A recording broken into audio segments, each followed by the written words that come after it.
time for the race day rundown. If you have been following this channel for the past over a month, you know that I have been training for a 10K race, and that happened this past Saturday. So just kind of wanted to talk about the day of the race, because actually the day of the race wasn't even until 4 p.m. So I had pretty much all day to kind of prep and eat the right foods and hydrate myself and take a lot of supplements that were going to help me perform later that day. So I just kind of wanted to kind of run through that. So on race day, or the night before race day, I made sure to go to bed early like I would for any race, to get my full 7 to 8 hours of sleep. And then when I woke up, I didn't want to show up to the race feeling stiff. I know like a lot of people may think like, oh, you need rest before your race. Yes, that's true, but I also think movement is very, very important before the race, especially if it's one later in the day. I didn't want to be, stuck sitting on my couch all day thinking I need to rest up for the race, and then come race time, I'm stiff and need a prolonged warm up just to kind of get my body acclimated to run at the pace I wanted to run at. So what I ended up doing is I woke up at like 6 a.m. Wanted to keep my morning routine pretty similar. I didn't want to really throw off my body in any sort of way. I didn't want to throw off my sleep schedule, the routine that I have for my body, so I wasn't trying to mess that up. So I got up pretty early at like 6 a.m., went to the gym and pretty much just did some movements. I played basketball for a little bit, just shot around, nothing too intense, just to get my body moving. And then I believe I went to the turf area, rolled out my calves, my quads, my hammies, my tibialis. I rolled that out for a solid 20-ish minutes probably, with some stretching and some other light band work mixed within there, just to kind of get my heart rate up just a little bit and get the body movement and put it under some kind of resistance, just to get nice and loose for race day. And then I did a little bit of contrast hydrotherapy. And so essentially what I was doing, I was just going back and forth between the lap pool at the gym and the hot tub. The best way that I do the contrast hydrotherapy is I do 5 minutes in the hot tub, and then I'll do 2 minutes in the lap pool. The lap pool is also usually pretty cold. It's not like, for contrast hydrotherapy, you really want like a hot tub and then like a cold pool. They don't have a cold pool there, so I just use the lap pool, and it's chilly. It's not like warm water by any means, but so it gets the job done. So I did that. I did 3 rounds of that, 5 and 2, 3 rounds. And then essentially after that, I just went home, and started my nutrition for the day and preparation for what my body needed later that day in the afternoon at 4.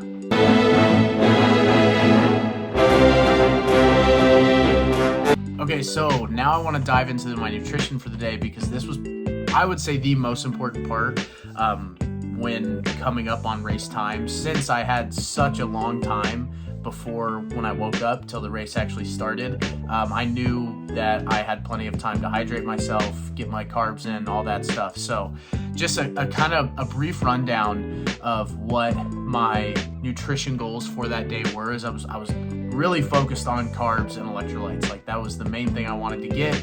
Obviously, you need your protein in there as well, so I have that mixed in, but carbs and electrolytes were my main focus. So after the gym, I came home and I had, my wife makes an incredible sourdough homemade bread. Easiest thing to eat because it is so good. I'm addicted to it. So I came home, I had 2 pieces of that, and then I had a banana, and then I had pretty much my same breakfast where I do egg whites and eggs, with a little bit of cheese. I cut the cheese in half to stay away from the fats. So I had 2 pieces of bread, the eggs and egg whites, a banana, and then I had the G1M Sport endurance supplement that I take. I had that as well. So for breakfast, I think I ended up having, the banana, the 2 pieces of bread, and the supplement. I was close to already like 90 or 100 grams. I think I was at like 90 grams of carbs from breakfast. And I also had my protein shake mixed in there as well. So my protein, I was sitting at about 40 grams and then about 90 grams of carbs after breakfast.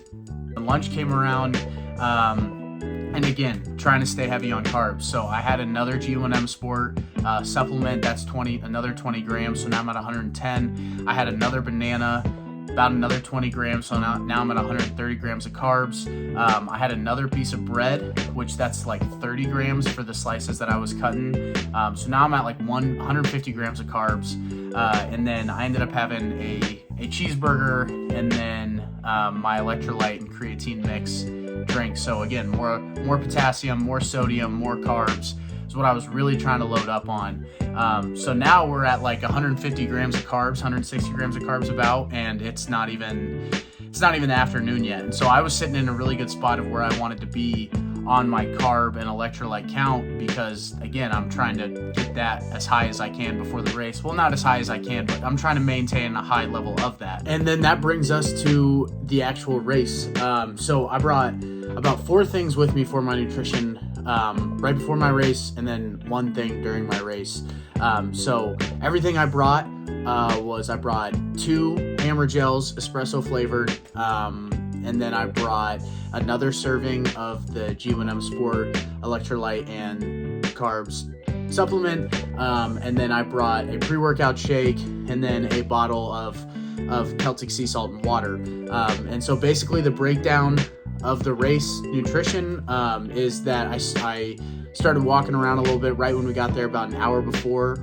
I had my G1M Sport to pretty much get me to about well over 215 grams of carbs by race time. And then I had that, and then I started my warm-up, and when I started my warm-up, I had my pre-workout shake to get the pre-workout moving in me. And then I during my warm-up, I also had my bottle of water and Celtic sea salt, again, electrolytes and water, trying to stay hydrated. And then when I finished my warm-up, we were lining up for the race. About 15 minutes prior to the race, I'm now having my first Hammer Gel little packet. That's 15 minutes before. Rinse that down with some more water, Celtic sea salt and water. And now I'm ready to race. I feel really good. Everything I've done up until that point, nutrition-wise, has been on point, and so I felt really good lining it up, getting ready to race.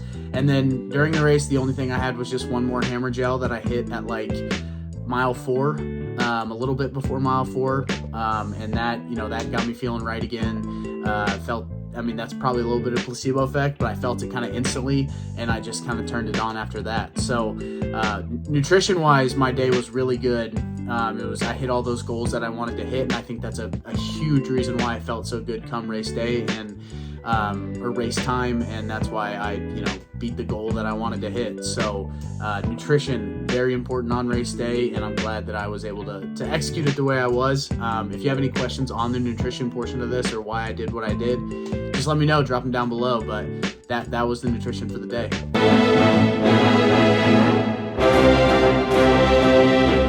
Okay, and finally, I just wanted to talk about the race itself. The race itself was really cool. It started, as I said, it was at the Air and Space Museum, and it started in one of the hangars and finished in one of the other ones. So there was a whole bunch of planes and things around you that was really cool to kind of look at. It was in the museum itself, so it was a really cool starting line. And so they were doing the national anthem, and they opened up the big hangar doors as the national anthem was happening.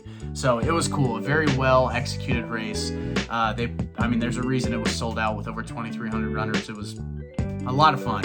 And then the course itself, so you run through Mahoney State Park, and Mahoney is beautiful. So just running through a park with some pretty good views. You hit some of those hills, and you could see you could just see the rolling hills of the great state of Nebraska for forever. So, and it wasn't really too hilly. There were some hills, but compared to what I normally run at, there was never a hill that I was like, oh, this is kicking my ass right now.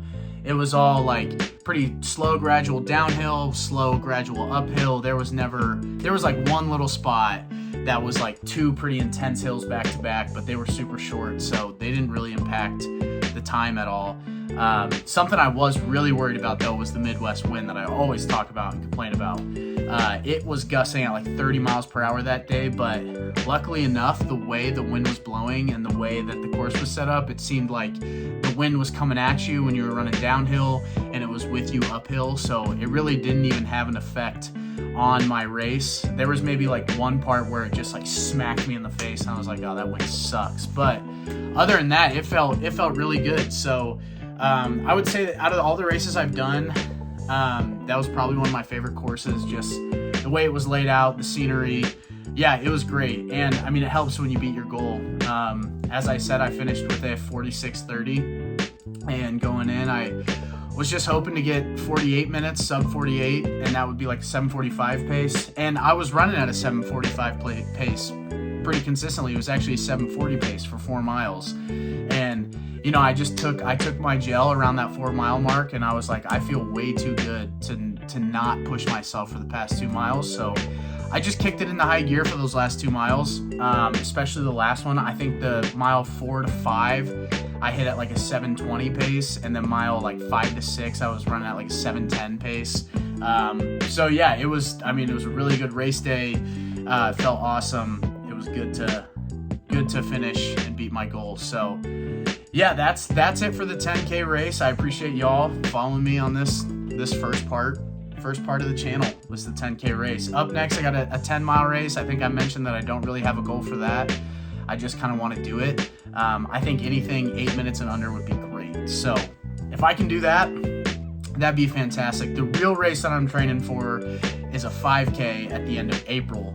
And the only reason I'm prioritizing that one is because the motion guru, who is yet to be featured on this channel, has really challenged me on that. And so I really, really want to beat his ass, if I'm being honest. And I've never ran a sub 20 5K before, so that is also a big goal of mine that I'd love to hit. So follow me along on the 10 mile race journey, and then the 5K journey that I have. So see ya.